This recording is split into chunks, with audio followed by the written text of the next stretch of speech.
बेटा last class में मैंने आपको इंडिकेटर करवा दिया था, ठीक है। तो एसिड से शुरुआत करते हैं। सेकंड टॉपिक है आपका एसिड।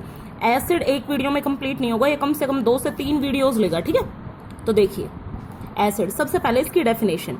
बेटा जो तुम्हारा बोर्ड लेवल आता है ना, उस पर सिर्फ एक ही डेफिनेशन आती है और वो है अरहेनियस, अरहेनियस कंसेप्ट। लेकिन जो एनटीएससी या एक्स्ट्रा हम करवा देते हैं वो है एक तो ब्रोंस्टेड लोरी कॉन्सेप्ट,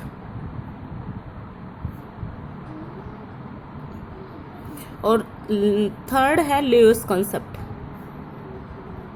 तो इन तीनों के अकॉर्डिंग, वैसे क्योंकि रिवीजन चल रहा है इसलिए मैं ज्यादा लिखूंगी नहीं, सिर्फ समझाऊंगी आपको, ठीक है। अरहेनियस कंसेप्ट क्या है बेटा? जो H पॉजिटिव ल्यूज कर दे एक्वस सॉल्यूशन के अंदर, जो H पॉजिटिव ल्यूज कर दे, जो ऐसे ब्रेक डाउन हो, ऐसे डिसोशिएट हो कि H पॉजिटिव अलग हो जाए, लेकिन एक्वस सॉल्यूशन के अंदर ये याद रखना, यहाँ पे दोनों चीजें कंपलसरी है कि उसमें H पॉजिटिव आयन भी हो डिसोशिएट करने के लिए, और उसके साथ उसमें एक्वस सॉल्यूशन यानी कि वाटर की प्रेजेंस भी हो। नेक्स्ट आता है ब्रोंस्टेड लोरी कॉन्सेप्ट। ये क्या कहता है? जो H पॉजिटिव नहीं, ये प्रोटॉन की फॉर्म में बात करता है, ये H पॉजिटिव की फॉर्म में बात नहीं करता है, प्रोटॉन की फॉर्म में बात करता है, जो प्रोटॉन ल्यूज कर सके। लेकिन यहाँ पे एक चीज और आती है, एक्वस सॉल्यूशन तक सीमित नहीं है ये, इन एनी सॉल्यूशन। तो इन दोनों डेफिनेशन में से बेटर कौन सी है? ब्रोंस्टेड लोरी की डेफिनेशन बेटर है। क्यों बेटर है? क्योंकि ये तो सिर्फ वाटर तक सीमित हो गया, ये किसी भी सॉल्यूशन की बात करता है, ठीक है, किसी भी सॉल्यूशन में। और नेक्स्ट आता है ल्यूइस कॉन्सेप्ट। ये इसकी इंपॉर्टेंस क्यों है इतनी? क्योंकि ये उनके बारे में भी बात करता है जिनमें H, अच्छा प्रोटॉन क्या है? H पॉजिटिव को ही प्रोटॉन कहते हैं, बस क्योंकि डेफिनेशन दी है तो नाम का फर्क आएगा। इसमें इलेक्ट्रॉन की फॉर्म में बात करता है ल्यूइस कॉन्सेप्ट, यानी कि जिनमें H पॉजिटिव या प्रोटॉन एक ही बात है, जो नहीं है उनके बारे में भी बता सकता है, उनका नेचर भी बता सकता है। तो बेटा लोन पेयर ऑफ इलेक्ट्रॉन जो होते हैं उनको जो गेन कर ले, लोन पेयर ऑफ इलेक्ट्रॉन उनको जो गेन कर ले वो ल्यूइस के अकॉर्डिंग एसिड है। अब ये लोन पेयर ऑफ इलेक्ट्रॉन क्या है? जो इलेक्ट्रॉन, जैसे देखो ये नाइट्रोजन का इलेक्ट्रॉन डॉट स्ट्रक्चर है, ल्यूइस डॉट स्ट्रक्चर जो होता है ना, ये वो है नाइट्रोजन का सिंबल, और उसके चारों तरफ उसके 5 इलेक्ट्रॉन जो कि वैलेंस शेल में प्रेजेंट है, वो एज अ डॉट प्रेजेंट है, तो ये ल्यूइस डॉट स्ट्रक्चर है। अब इसमें हम नाइट्रोजन की वैलेंसी पूरी करने के लिए जब हम शेयरिंग करते हैं तो 3 इलेक्ट्रॉन तो हाइड्रोजन से शेयर हो गए, अमोनिया बन गया, ये 2 इलेक्ट्रॉन बच गए ना। अब ये जो 2 इलेक्ट्रॉन बच गए, ये ऐसे इलेक्ट्रॉन है जो ऑक्टेट का पूरा करवा रहे हैं, इसलिए लूज गेन नहीं होंगे, लेकिन बॉन्डिंग में पार्टिसिपेट नहीं कर रहे। तो ये ऐसे इलेक्ट्रॉन्स को जो बॉन्डिंग में पार्टिसिपेट नहीं करते हैं लेकिन ऑक्टेट पूरा करवाते हैं, उनको लोन पेयर ऑफ इलेक्ट्रॉन्स बोलते हैं। अब देखिए ये दोनों बिल्कुल लूज नहीं हो सकते, ये ऐसे लूज हो सकते हैं कि ये एक ही इलेक्ट्रॉन, सॉरी ये दोनों इलेक्ट्रॉन एक ही एलिमेंट के हैं और दोनों के बीच में शेयर हो जाए। जैसे यहां पे मान लिया अब ये NH3 पॉजिटिव है, ऐसे ये लोन पेयर ऑफ इलेक्ट्रॉन हो गया। अब H पॉजिटिव बिल्कुल खाली है, वो इनके साथ कोऑर्डिनेट बॉन्ड से जुड़ सकता है। कोऑर्डिनेट बॉन्ड ये तीसरे टाइप का बॉन्ड होता है जिसमें electron given by one, both electron given by one but shared by both. Sharing होती है, थोड़ी देर के बाद जब ये निकलेगा तो इस बॉन्ड को यहीं छोड़ के निकल जाएगा, ऐसे कैसे निकल जाएगा H पॉजिटिव, तो ये बन गया NH4 पॉजिटिव, ठीक है। लोन पेयर ऑफ इलेक्ट्रॉन को गेन करे वो एसिड होते हैं। ये 3 डेफिनेशन थी। उसके बाद बारी आती प्रॉपर्टीज की। तो प्रॉपर्टीज में फिजिकल प्रॉपर्टीज आप सबने पढ़ी हुई है, सिर्फ हल्का सा बोल रही हूँ।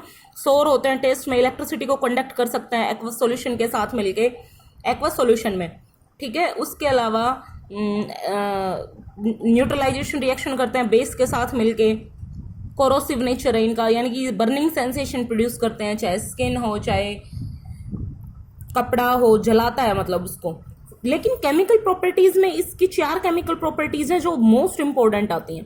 पहला इसकी आती है मेटल के साथ रिएक्शन, यानी कि M लिख देती हूं मैं। दूसरी आती है मेटल ऑक्साइड के साथ रिएक्शन, तीसरी आती है मेटल कार्बोनेट के साथ रिएक्शन, और चौथी आती है मेटल बाई कार्बोनेट के साथ रिएक्शन। अब आप इनमें डिफरेंस देखिए, यहाँ पे मेटल है, यहाँ पे जो कुछ भी होगा उससे इसमें एक ऑक्सीजन फालतू निकल जाएगा बस, क्योंकि एक ऑक्सीजन एक्स्ट्रा है। अब यहां देखिए इन दोनों में कंपेयर कीजिए, एक CO2 एक्स्ट्रा है, क्योंकि एक हो तो पहले ही प्रेजेंट था, तो CO2 एक्स्ट्रा है तो CO2 निकल जाएगा। यहां पे देखिए वाटर उसके साथ वाटर और बन जाएगा, बस इतना है। ठीक है, तो चलिए देखते हैं। पहला मेटल में हम जिंक ले लेते हैं। जिंक की HCl के साथ रिएक्शन, ये मेटल होगी आपकी, यानी कि जो हम M लिख रहे थे ये आपका एसिड है। मेटल की एसिड के साथ रिएक्शन, तो मेटल को मतलब मेटल का साल्ट बन जाएगा और हाइड्रोजन गैस लिबरेट हो जाएगी। ठीक है, अब आता है मेटल का ऑक्साइड। तो मेटल का ऑक्साइड अभी हमने जो बात की, इसमें एक ऑक्सीजन एक्स्ट्रा है। ठीक है, ये MO है, यहाँ खाली मेटल था, यहाँ MO है, तो यहाँ पे एक ऑक्सीजन और एक्स्ट्रा निकलेगा, बस सॉल्ट और वाटर। देखिए मेटल में हाइड्रोजन निकला था, मेटल ऑक्साइड में वाटर फॉर्म हो गया है। नेक्स्ट देखिए मेटल कार्बोनेट, अब इससे इसमें क्या हो गया,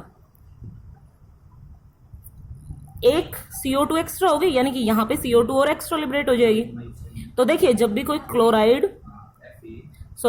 कार्बोनेट एसिड के साथ रिएक्शन करता है तो CO2 गैस निकलती है। ये एक NCERT का क्वेश्चन आता है जिसमें कि एक मेटल कंपाउंड है, मेटल कंपाउंड X, जो एसिड के साथ HCl के साथ रिएक्शन कर रहा है, उसके साथ वो एक गैस लिबरेट होती है, उसमें से उस गैस से लाइम वाटर मिल्की हो जाता है, बर्निंग कैंडल एक्सटिंग्विश हो जाती है, और उसका एक जो सॉल्ट उसका एक पार्ट कैल्शियम क्लोराइड है। तो बताओ वो क्या था, CO2 निकला है, तो यहाँ पे कार्बोनेट या बाई कार्बोनेट होगा। तो X जो है वो कैल्शियम का कार्बोनेट भी हो सकता है और कैल्शियम का बाई कार्बोनेट भी हो सकता है, ये याद रखना, दोनों में से कोई भी। फिर रिएक्शन कंप्लीट कर देना प्लस H2O लगा के।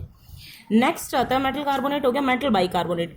तो मेटल बाई कार्बोनेट में अभी हमने कहा वाटर फॉर्म होगा CO2, तो सेम रिएक्शन आएगी, बस बैलेंसिंग का फर्क आ जाएगा आगे जाके, क्योंकि वाटर बनेगा तो वाटर तो इसमें बन ही रहा है भाई, एक मॉलिक्यूल की जगह 2 मॉलिक्यूल बन जाएंगे, एक मोल की जगह 2 मोल बन जाएगा, रिएक्शन सेम होगी, बैलेंस कर लेंगे बाद में। ये आती हैं एसिड की केमिकल प्रॉपर्टीज। 4 प्रॉपर्टी हैं, एक दूसरे से रिलेटेड हैं, ध्यान रखना, हाइड्रोजन का टेस्ट पोप साउंड और CO2 को लाइम वाटर मिल्की। ठीक है, उसके बाद बारी आती है एसिड का क्लासिफिकेशन, बंटवारा, कि किस एसिड को क्या कहते हैं।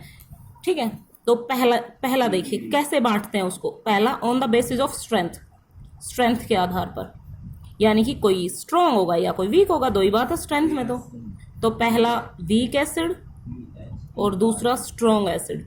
अब क्या होता है ये देखिए, जैसे आपने 100 मॉलिक्यूल लिए हैं और 100 के 100 टूट गए या 90 तक भी टूट गए, तो उसमें H पॉजिटिव की बहुत अच्छी कंसंट्रेशन आ जाएगी।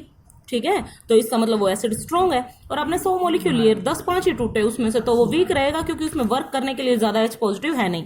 तो यहाँ पे विच पार्शियली डिसोशिएट, जो ज्यादा टूटता नहीं है, विच पार्शियली डिसोशिएट। ठीक है, जो आधा अधूरा टूटता है, जैसे एसिटिक एसिड, कोई भी ऑर्गेनिक एसिड ले लेना।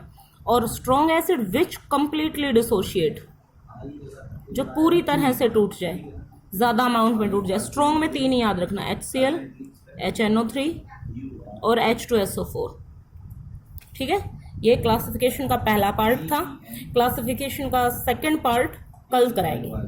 ठीक है, क्योंकि वीडियो अगर लंबी हो गई तो फिर सेंड करने में प्रॉब्लम आती है। चलिए आज के लिए इतना ही।